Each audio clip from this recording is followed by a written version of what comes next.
Good morning. Today is Monday, March 22nd. You're watching Talent Talks, where we bring you pertinent, great information about real estate and typically have somebody associated with real estate, an affiliate that is going to give you a broader base of knowledge, help you really understand what's going on. And today we have an exciting guest for you. Davina, good morning.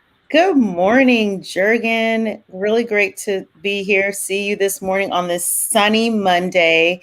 And it is our first broadcast for the spring. It's spring. Spring has sprung. Spring has sprung. Hallelujah. So you know what?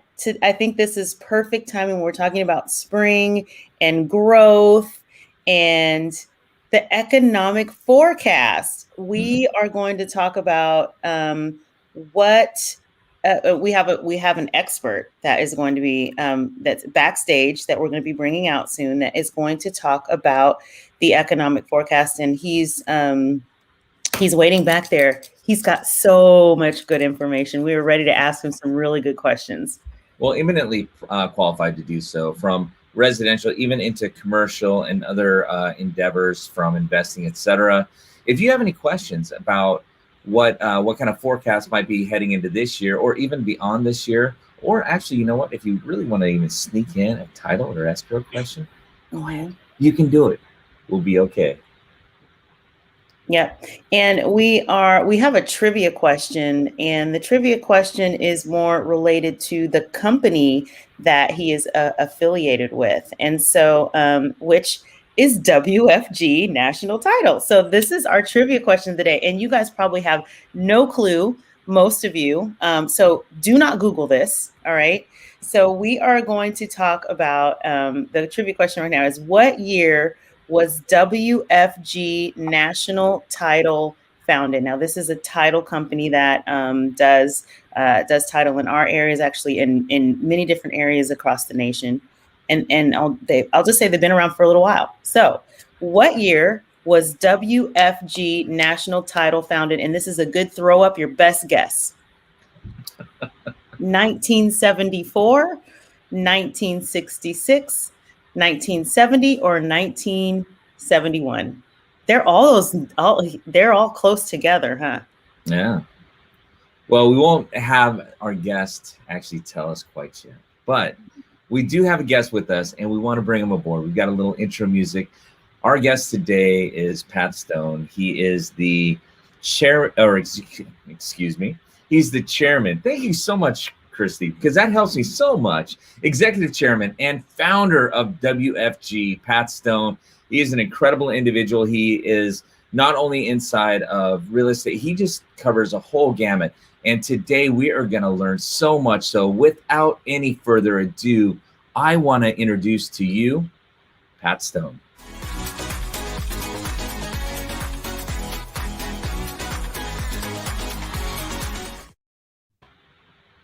Oh, we didn't bring you up. Well, good morning. Good morning. Good morning. Well, so good to see you.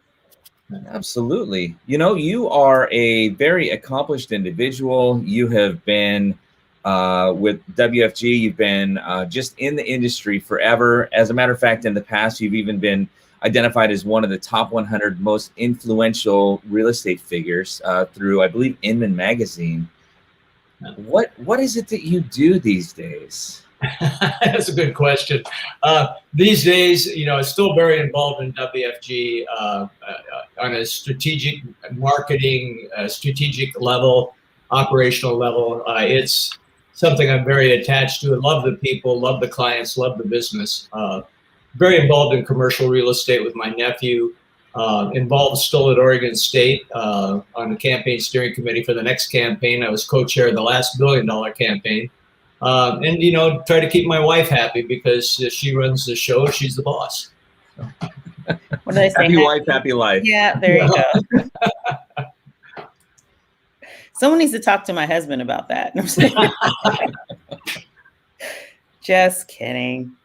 Well, you know, there are, and we'll get right in because I mean, you are highly qualified. I mean, you are the founder of WFG, which is a national title company, and also heavily involved in investing, and like you said, with your son, we've even talked about some of the investments that you'd been involved in. We literally are like, okay, let's just follow in Pat's footsteps, right?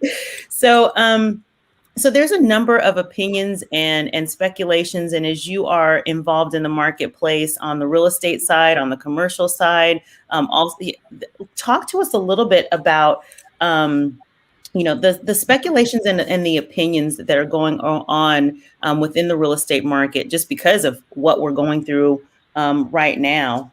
And before you do that, can you tell us a little bit, because we talk about what an economic forecast is. What is an economic forecast? Is it like the weather that changes? Tell us a little bit about that. Well, economic forecasts, rely on, they're trying to predict where the economy is going to go. Usually the standard that they use is gross domestic product, which is essentially a measurement of goods and services produced by an economy. It is a stand-in, if you will, for the overall wealth of the economy. And most economic predictions try to focus on whether GDP is going to grow or not grow. In other words, is the economy expanding or contracting? And they use leading indicators, they use lagging indicators, basically try to look at everything, and virtually never are they correct. They can get in the general trend, and some are very good. I personally like Goldman Sachs, the economic team. I know them personally. I've been on panels with them. And, sources of information that have multiple economists are usually better than a single economist. But right now we are in an artificially induced recession. We are in a very unique situation, and it's very difficult to predict with the accuracy what's going to happen. You've seen some, I'm happy to get into this in more detail, but you're seeing a lot of euphoria right now among investors because they think there is a tremendous amount of disposable income, both on the personal level and on the corporate level. And this is going to cause a resurgence in the economy. It's going to get us instantaneously back to normal. Happy to elaborate why I don't think that's the case, and why I think that interest rates moving up as rapidly as they have will stop. So, everybody's got an opinion, but it is so complex and almost impossible to be accurate at, because the underlying factors change constantly. So you make your best guess, and you be careful about your guess. Hey, just before you go into your actual forecast here, there's one other little foundational piece or kind of context would love to draw on there. So you mentioned about a forecast being about the GDP and how all of this kind of coalesces together to create this picture, this forecast. Why is it important? Like, what does real estate represent within that GDP, within that? Because it's a pretty big part of an economic forecast, right?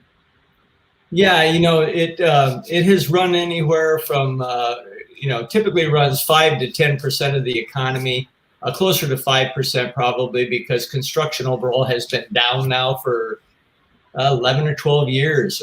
It's starting to pick up now, but then you've got high commodity prices and the difficulty of getting property to build on.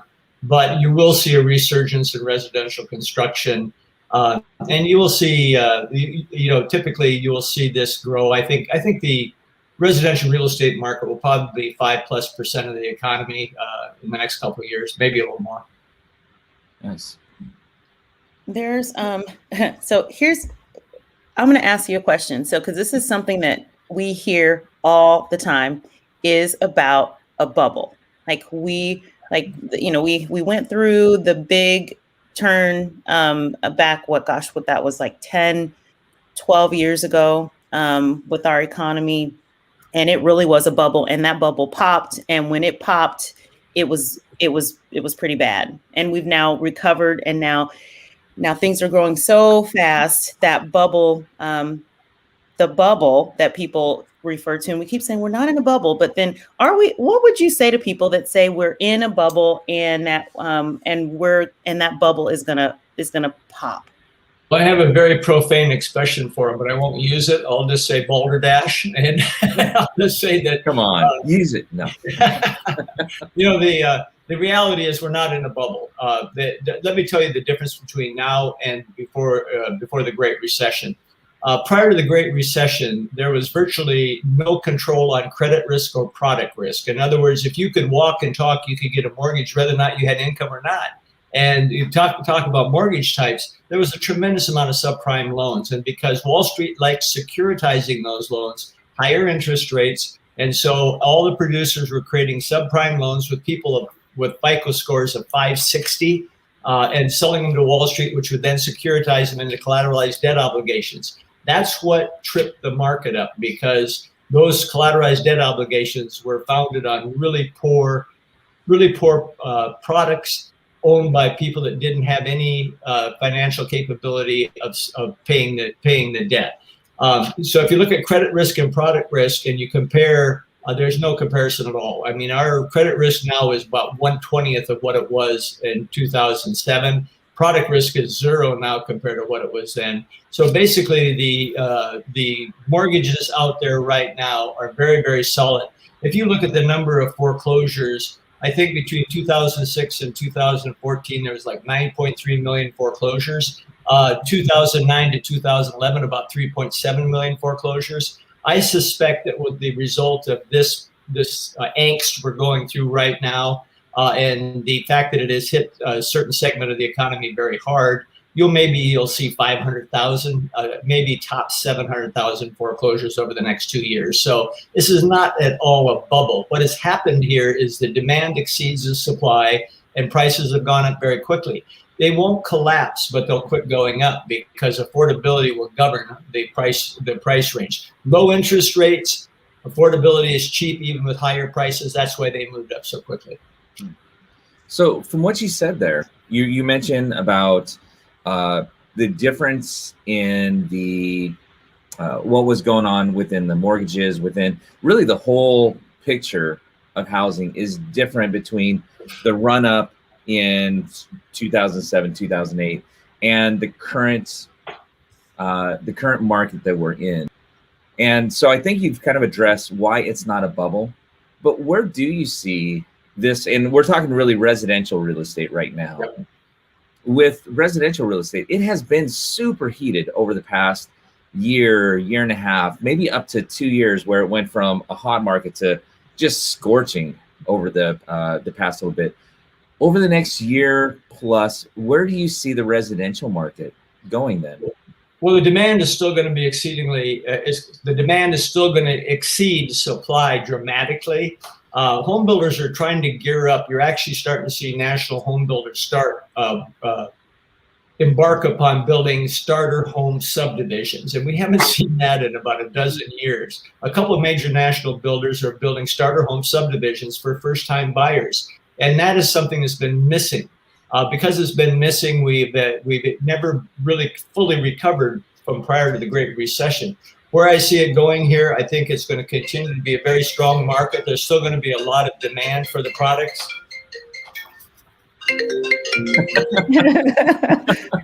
I'm sorry. It's so important. Everybody wanted to get in on the conversation right now. Oh, I lost you there. I'm sorry. I apologize. I thought I turned No worries. That's what happens when you get old. You forget to do things like turn on the cell phone when you get on a program. So anyway, demand is going to be there. Demand is going to be there because we've had a real reaffirmation of the desirability of owning a home. Plus, you have the biggest population group moving into first-time buyer age that we've had since baby boomers. There's going to be a bubble in population between about 35 to 45 years of age for the next 9 or 10 years. So you got people moving into first-time buyer age. You got people really cognizant now of the desirability of owning a home, both for safety purposes, for quality of life. This pandemic has really sort of readjusted people's thought process. I remember when I was young, the first thing you wanted to do was buy a home, right? That was paramount because that was your first step towards getting financial independence. So that sort of dissipated over the last 40 years, but now it's reasserted itself as a priority. People want to own a home. And so consequently, you're going to have demand exceeding supply probably for the next 5 years. But affordability will determine what price increases are. But you will you will see a strong real estate market. There was an interesting article in Wall Street Journal this morning that the number of realtors now exceeds the number of homes for sale. So this is the environment we're in. It's going to stay like that for a while. Everybody better start partnering up. Yeah. Hey. Megan, you mind if I grab one add-in question there real quick? Sure. Yeah, I was going to add one in about the commercial side of things. I don't know if that's kind of where you were going, but no, I was actually going to ask one thing. For a long time here, you mentioned it, that we have the largest home buying group, like coming up as first-time home buyers now. And for a long time, millennials have been almost looked down on. They have been the butt of the joke for such a long time that they are not engaged. They're not all these things. And now they represent the largest home buying group. Like it's changed. What, as you look at it, what has changed in kind of that millennial mindset? Like, why are they, beyond just the numbers, why are they the largest first-time home buying group? Well, population, but I think really the driver here is this pandemic really has had a profound impact on the psychology of the American citizen. We are now much more cognizant of health. We're much more cognizant of safety. We're very, very family focused now. We understand that owning a home is absolutely essential to provide the best environment for your family. You want a backyard for your kids. You want to have a garden. You want to have a place to work from home. There are just a lot of there's a lot of motivation now to look at home ownership as a high priority, and the number one priority is a young individual. That wasn't the case for quite a while. So that's changed. And people say, well, that'll go back. No, it won't. Not real fast, because this, we've all spent a year plus basically looking over our shoulder, wondering what's going to happen. So it's pretty hammered into people right now. You want to have a place for your family, and millennials are getting into the age now where they have kids and they've got income, and they're gonna buy homes, because that's the only way you can truly take care of your family and make your family a priority. Yeah, this is kind of interesting as we're having this conversation, because we didn't really talk much about. We're typically asking the questions, and usually when you do your economic forecast, you've got this PowerPoint and you're going through bam, bam, bam. So this is quite different from what your normal format is. And so honestly, we don't want to take anything away from that, but we are, also really curious about, you talk about how COVID affected the psychology, and the question is, are we going to go back to that? And thinking, okay, no, I think that we're in this place for the long haul with how people are feeling, as we've just really got slammed with a new thing that we never heard of before, which changed our way of life completely. Now, as we talk about that in the residential aspect, people aren't going to work. So one of the things is they're working, but they're working from home. Businesses have changed their business models. What do you think the effect long term is going to be on the commercial side of things, where we have tall office buildings where people aren't going there anymore? Can you speak to that a little bit? Yeah, I've been, so work from home was roughly, I think it was something like 8% of the workforce prior to the pandemic. It's gone up on the national average to over 30% of the workforce. I think it'll go back to about 10% of the workforce. There's a couple reasons for having offices. I mean, first of all, you have virtually zero innovation if everybody's working from home. You don't have the interaction or the intellectual stimulation of working with someone.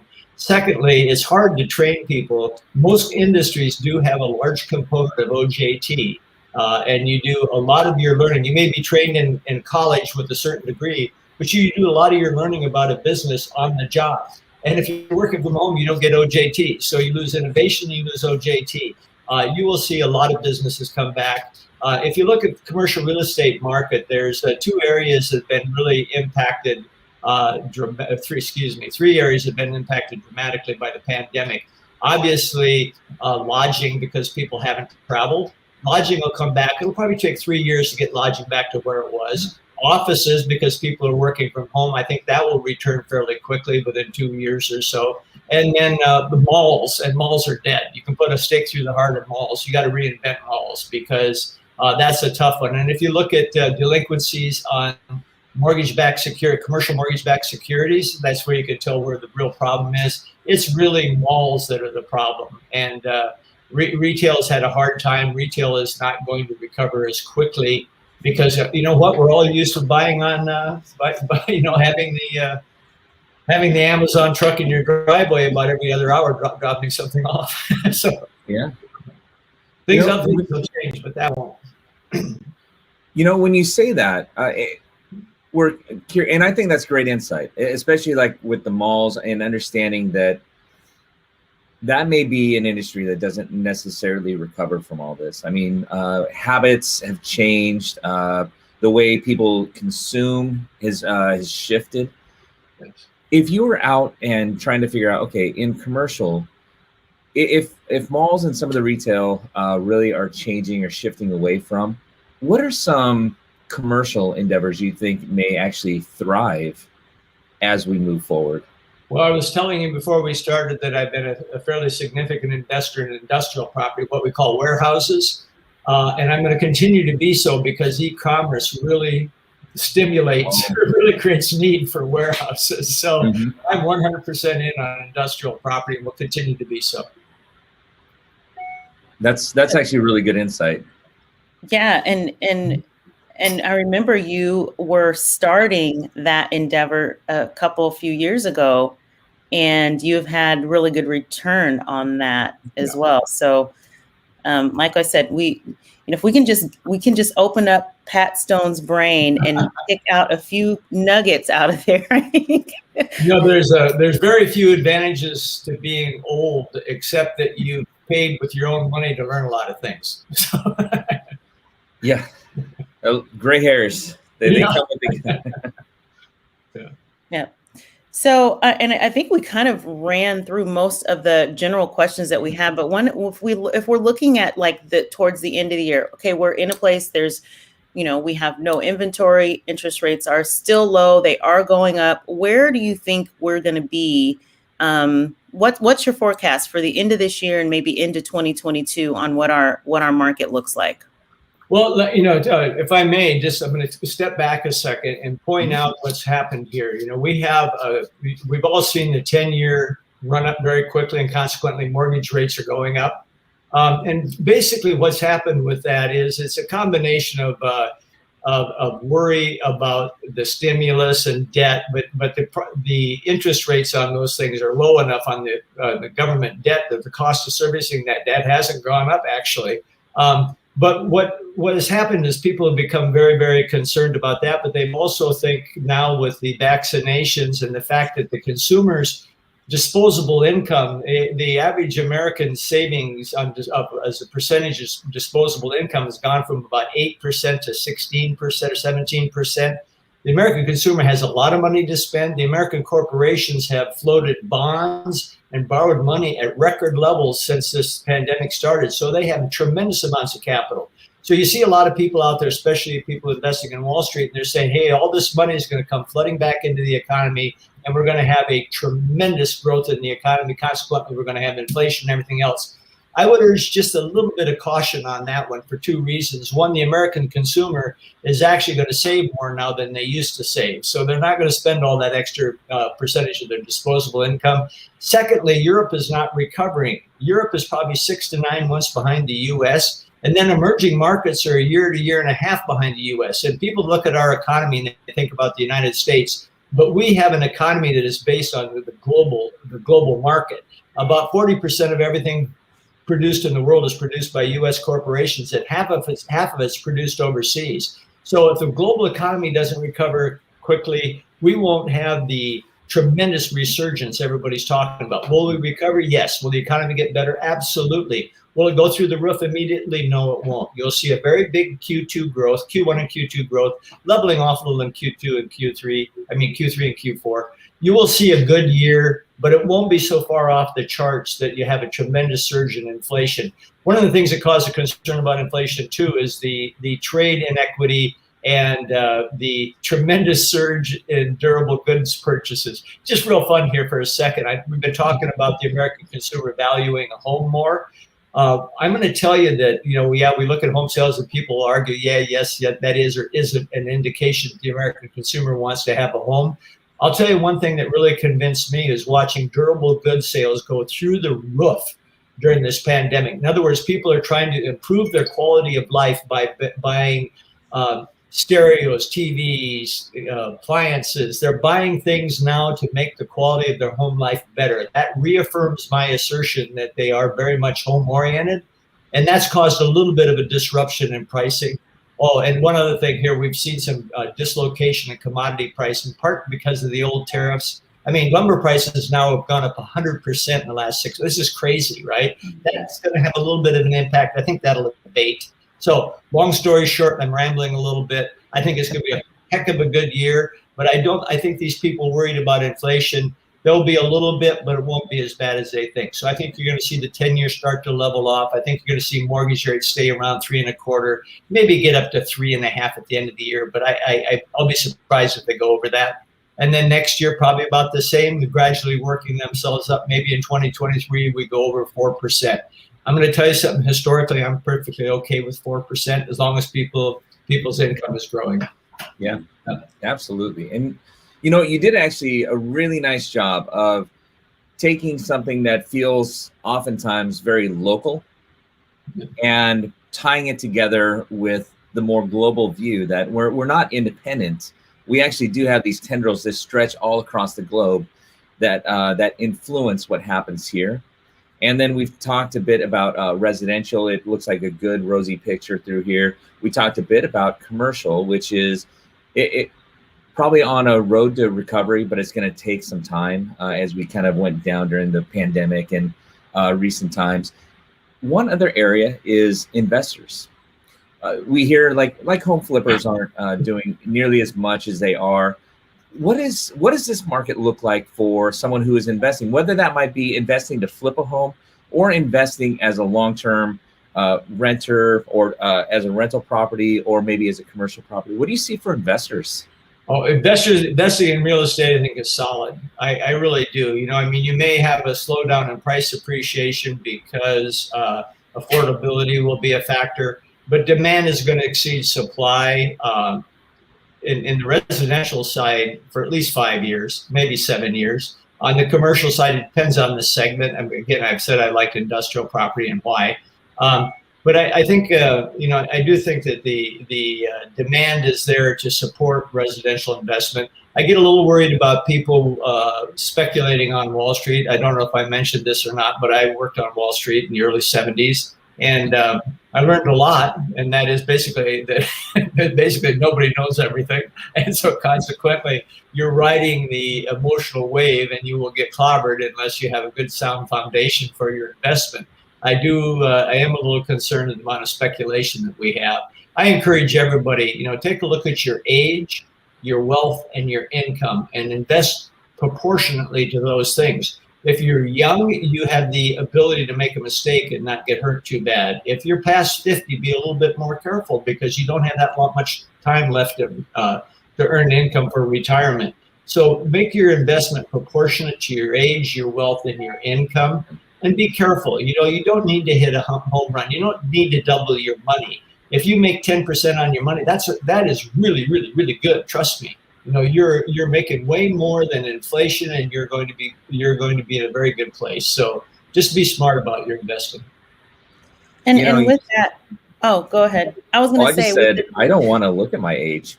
You said, well, you hit the, because we are, we're getting older, and we said, okay, I know when I was 25 or 30, I was like, oh, I have time. And then, you get 40 and then you get 50 and you're like, oh my gosh, like the time is definitely, going away and really quickly. Exactly. And so, but it's never too late to start. Right. So just speaking a little bit, and I know this is more on the investment side of things, but when you say, 10%, that I feel like, wow, that's really high. Cause especially when putting your money in a bank account and you're getting 0.01%, right? Is that? Do you believe that real estate is one of the best investments, or where would you tell people to kind of diversify their funds? Like if you got in real estate and maybe here or there, where should we be putting our money? Well, I just bought 6 single-family rentals in San Antonio in the last 30 days, so I guess I think the real estate's a good place to put your money. You look around, and it all comes down to demand for a product or a service. And if the demand exceeds the supply of a product or a service, then the value of that product or service is going to go up. And if I look around right now, one of the areas that I see demand exceeding supply for a prolonged period of time, and I don't see it changing in the next 5 years at the minimum, is real estate, residential real estate. So, I mean, I look at that and I say, okay, why would I speculate on I forget the stock that ran up that has no business running up. There's a lot of those. And why would I speculate on something like that when I can put my money into residential real estate? And you don't have to buy homes yourself. You can buy a single family rental REIT and get a nice return on your money, way in excess of inflation, and be very, very safe, because they're not going to go down. I mean, I should be careful here. I don't control it. I don't think they're going to go down. Yeah, this is not a guarantee, but there's never a guarantee. Yeah. Yeah. And Pat, I appreciate, and we appreciate, you're very generous with your time today. And one of the things is, it's great when we talk to someone who not only is knowledgeable, but has had a great level of success. And you certainly fit that bill. And it didn't come, it came with a lot of hard work and determination in there. And you mentioned earlier that you are a OSU grad. And sometimes as we find ourselves blessed, we find ways to pass those blessings back on and through in other ways. And there's something that you do at OSU that I thought was kind of incredible. And what is that? And why does that mean something, or why does it mean so much to you to do that? Well, I grew up in a teeny town on the edge of the Badlands in North Dakota. I got out of high school in 1965. I went in the Army, volunteered, went in the Army in 1967. Not the smartest move in my career. But I got out and I was trying to kind of reconcile what had happened in Vietnam. And I read a book called Tragedy of American Diplomacy by William Appleman Williams, who was then teaching at Oregon State. So I enrolled at Oregon State, got a degree in history under William Appleman Williams. And, I will tell you that the degree in history, people say, well, that didn't help you in business. Helped me tremendously in business, because I always look to see how something got where it is. I've been intimately involved or significantly involved in 79 acquisitions in my career. And every time I try to look to how a company got where it was, what was the history of the company, how it got there. So it helped me that way. But the thing I got from Oregon State that I will tell everybody here is I got intellectual confidence. And I mean that because I was a kid from a small town, and if I'd have gone to a snooty school or something like that, I would have been intimidated. I would have never stepped up and tried anything. Oregon State was an environment in which I felt comfortable stepping out and exercising my intellect, and I learned a lot, and I'm forever grateful for that. So I've been a big supporter of Oregon State because it gave me intellectual confidence. It made a significant contribution to my career. Yeah. And specifically, you are very business oriented, real estate. You have all of this knowledge in there. And then there's an award that you do that instead of something in a business school or something, it's in creative writing. Yeah. That seems so odd. Why creative writing? Well, if you ever visit my home, I have a library with about 1,500 books in it, and I read a lot. So Oregon State has a nationally ranked creative writing program, a Master of Fine Arts in Creative Writing. It's a top 10 school nationally in that field. And it was a way of calling attention to it. And as a result of sponsoring this award in creative writing, my wife and I get to have dinner with the winner, and we've met some phenomenal people. I mean, it's just been really fun. It's fun to promote the efforts of those professors in that school in creative writing, and it's fun to be associated with it. So my wife and I are both prolific readers, and we've just enjoyed the heck out of it. That's awesome. Hey, and so appreciate the fact that you give back, and you find ways to give back that aren't, they're broad. I mean, they're diverse. Like, we're all diverse people, and you don't just focus on one thing. I love that. Well, one quick comment there. Ever since I got out of the Army, I had a lot of friends that came back but didn't come back, if you follow me, from Vietnam. And so I've been very supportive of the Los Angeles mission, been very supportive of the Clark County Food Bank, and meals, all kinds of things for people who have had a hard time. And we're all human beings. We're all in this together. That's awesome. Living life is a contribution. Love it. Love it. Yeah. So thank you so much, Pat, I feel like I shouldn't even be calling you Pat. Like you No. Like, call me Pat, please. Mr. Stone. Right, Mr. Stone. So we really appreciate you sharing the knowledge with us. It's been completely insightful and helpful. And so we are just very thankful that you took the time out of your really busy schedule to actually come and chat with us and have us and share this hour with us. So thank you very much. My pleasure. Enjoyed it very much. I like what you do. I like the fact that you're trying to help people understand what's going on in the world, and hopefully I contributed a little bit. So thank you. Absolutely. Absolutely. So if you want to hang out, we have a trivia question and if you want to, so what year was WFG National Title founded? Am I supposed to answer that? Christy's giving you a heads up or a thumbs up in the back. All right. Our first day in business was January 2nd, 2010. And we've been around just a little over 11 years now. And we are one of 6 national companies. We're the 6th largest company in the country. And in our business. Yeah. Yeah. And somewhere, I think online, and this is where it came up as 1974 for some reason on a Wikipedia page or somewhere online. I'm not necessarily sure why. And, this is one of the things. When we go live, we really go live. Now, I think what that's actually referencing is they were looking up WFG, and they actually ended up stumbling on Jurgen Robinson. And I was established in 1974, so, I love it. So 2010, we threw everybody a curveball. And, I guess right before we let you go, why did you found WFG? I mean, you've done so many other things in life.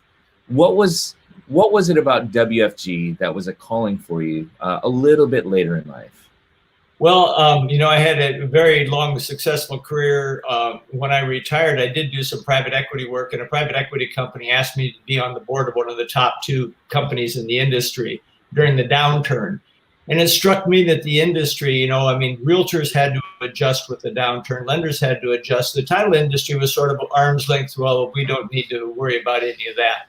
And I thought, somebody needs to put a company out there that's based on technology and efficiency, so that it can function in a more economically viable and sustainable manner than the traditional office on every corner, and be a part of the customer's process. So we were, our focus of our company, we're a national company. We have way less offices and people than anybody else, and we focus on the client. If we can help the client be successful, we win, right? So it's all about the client and the process. It's not about us being a standalone institution. We are not. We are a part of your business. Yeah, and you know what? One of our biggest fans and someone that we're a huge fan of, Cindy Shingledecker, is a representative with you, and she's just phenomenal. And without her relationship, we wouldn't even have had the opportunity to get to know you like we've begun to. So just appreciate her and appreciates you. Well, my pleasure. Thanks for having me. Absolutely. Yeah. Thank you so much. And we look forward to having you back again. Like, let's do this again. Yeah. All right. Well, thank you so much, Pat. Have a great day. Enjoy the, second day of spring? Is it second day of spring? I will. You too. All right. All right. Okay, Take bye-bye. care. Bye. All right. Bye-bye. That was fun. That was a lot of fun. I love information, and honestly, it just really drove the nail right in regards to what we do, and actually having some even better conversations with people that have questions about where the economy is. And obviously, there's no crystal ball, right? But there are a lot of indicators out there that can help us to really understand where we are and where we're going. So yeah, and I hope anyone who either watched it live here or is going to watch it along the way knows that knowledge without action is not really very effective. It's one thing to start to get this understanding of what's going on and process it through, but the next thing is really to try to take action on it. So if we're looking at residential real estate, there's something very good to be there. Millennials, you have such an incredible opportunity with what's going on, and the interest rates still are incredibly low, even if they've moved up or shifted just a little bit. From commercial, we will see areas that are going to pick back up. We'll see areas that will stall a little bit here.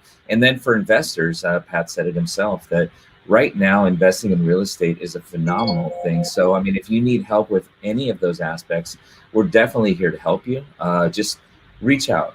What can we do to help you? And this is what this whole broadcast, everything that we do is about. We look to find ways to serve people. that's right. That's right.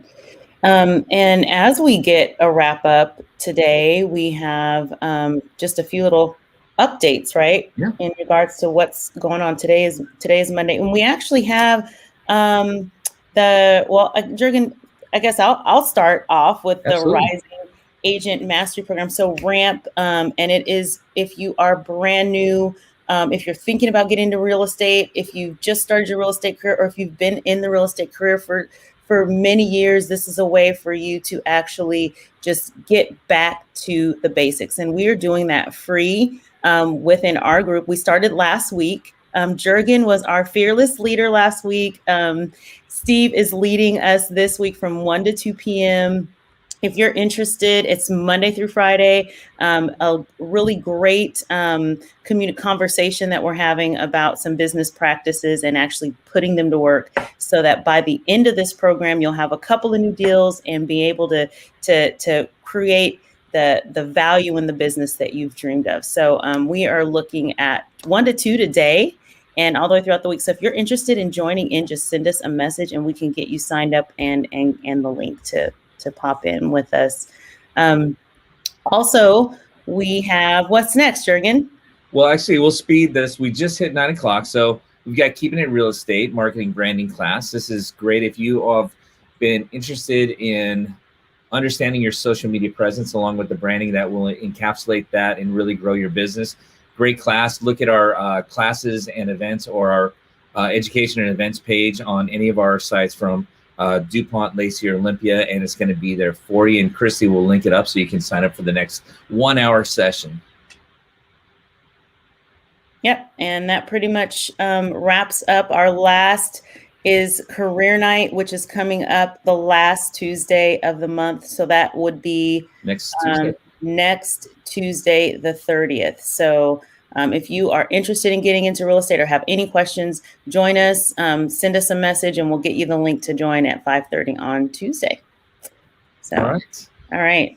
Beyond that, we've got a great week ahead of us. It's sunshine. It's beautiful. Spring is sprung. What more can we ask for? Yep. It's still cold outside though, but the sun is shining and the sky is blue. So I am not complaining. As a matter of fact, out on the at the Olympia office, we've pulled out all of the deck furniture. It is fantastic. We've got the heat lamps we used at the in the evening, and the water is blue as can be. Yeah, very nice. So, all right. Well, we are going to end this with the 2 words that we use every time, and they basically just are a big reminder for us to just go out. Just do it now, get out of your comfort zone, move the needle forward in whatever way, and think outside the box and think outside of yourself. And so we're going to go, Jurgen, count us down, and we're going to say, be bold and get on with our amazing week. All right, here we go. 1, 2, 3. Be bold. Be bold. All right. Love Have y'all. a great week, you guys.